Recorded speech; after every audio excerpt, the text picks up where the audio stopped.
Alright everyone, welcome back. It is April 2020 and this is not a motorcycle video. This is actually a video on my Lennox Elite furnace right here. What I'm having is some issues with the furnace.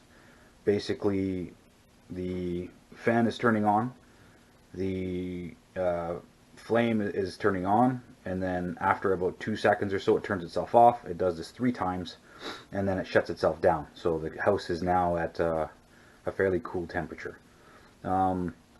This is a fix that basically will save you a little bit of money, because your furnace is never going to go out Monday to Friday 9 to 5 when all the service technicians are working.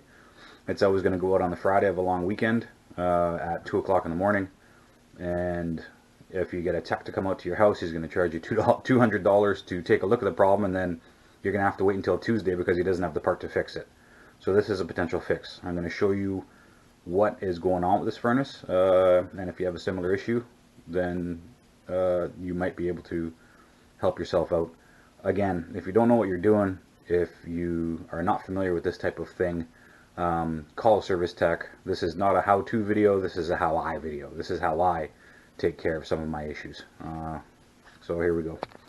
First thing you're going to want to do is you've got a, let's see if I can get this. The furnace is off right now, but you've got lights down here, okay? And then that right there is, it tells you everything that these lights are telling you what it means. All right, so right now the furnace is off because I wanted it to cool down a little bit and not turn on. So you're gonna have to pull your grate off. You literally pull it up, comes down, and you can remove that grate. So inside of this right here, basically this here, these 4 ports, these are natural gas. There is a, right there is sort of like, that's what'll ignite it. So basically that's your flame starter. And then over here on this left side is most likely what the issue is. So this little stick right here is a flame sensor switch in a way. And a lot of the times this basically, it looks somewhat clean, I guess, but it can actually get a small buildup of soot on it, and that sends a relay message back to, I guess, the server that lets you know, and if it can't tell what the temperature is, then it just automatically, as a safety feature, it shuts itself off. So I'm going to show you what it's doing on firing, and hopefully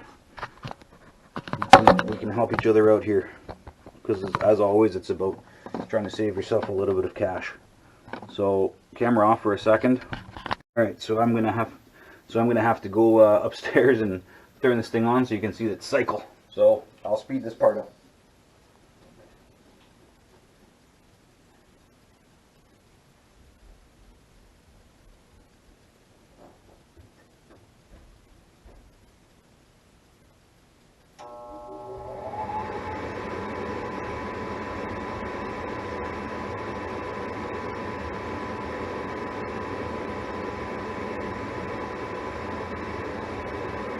So I don't know how loud this is going to be, but basically the fan, which is up here, has turned on. It hasn't turned on yet. Yeah, it has, sorry.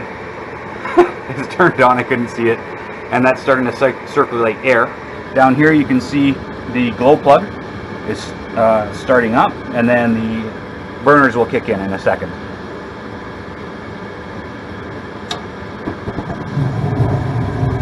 Alright, so over here, that stick, like I said, is the flame sensor. I don't know if, I don't have the best camera, but, and you can see that it's not getting enough signal right now, so it turned itself off. So this is going to try to correct itself about 3 times to go through before it turns itself completely off. As a safety precaution, the lights that I have on the left is fast flash green and red.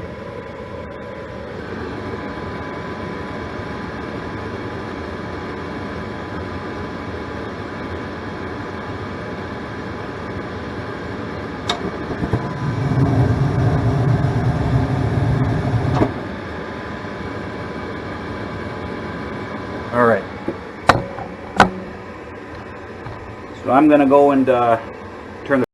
Alright everyone, so it's been a while since I've done a video. I don't know whether or not the furnace going on blew out the microphone or not, but basically once the fan kicked on, down here the igniter starts to glow to start your heat source. The 4 pilot flames kick on, and then it shoots the heated flame into the air box, which heats up the air, which starts your furnace. Over here, again, like I said, is your flame sensor.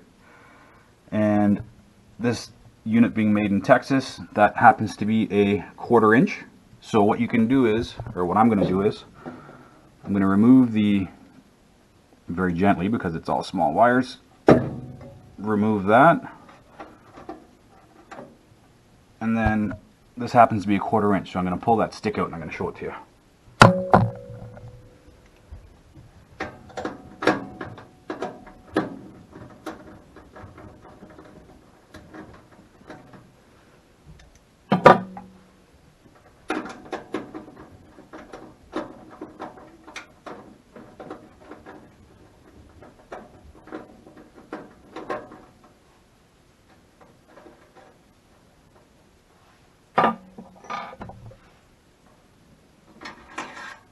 Okay, so let me just turn this camera back on.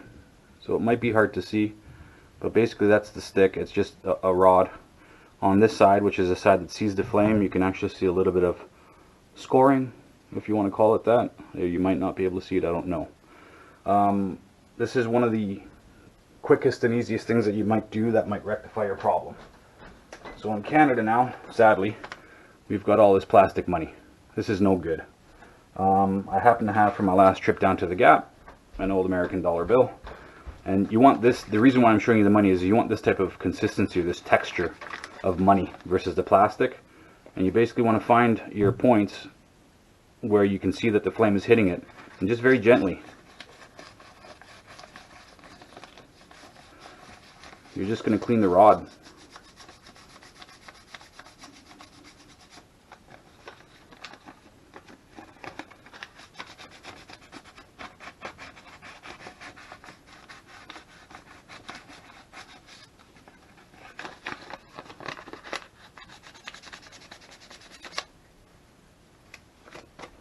Alright, so you might not be able to see it, but that's going to be my first step in trying to rectify this problem.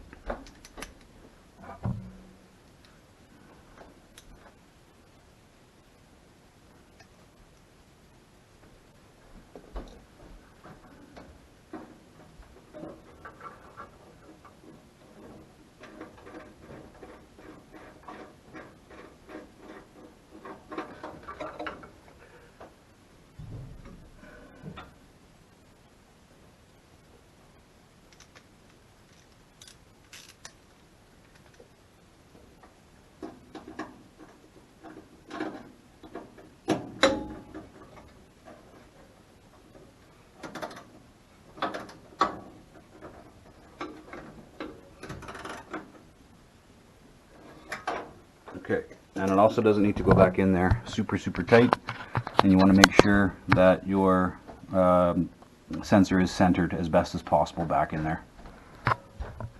I'm gonna reconnect that back into the system. Okay.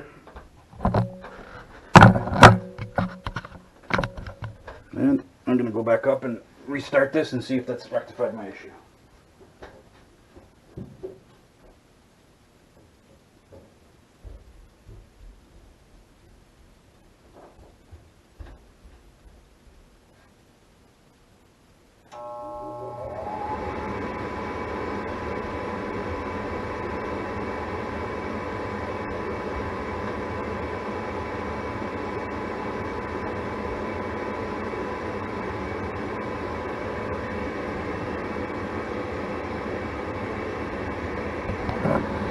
Alright, so the fan is kicked back on.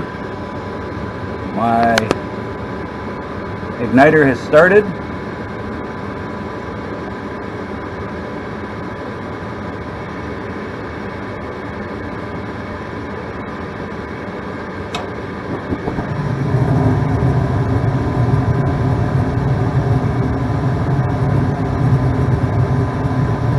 And there you go. We have constant flame.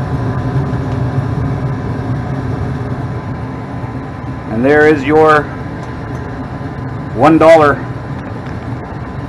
how to fix your furnace for $1.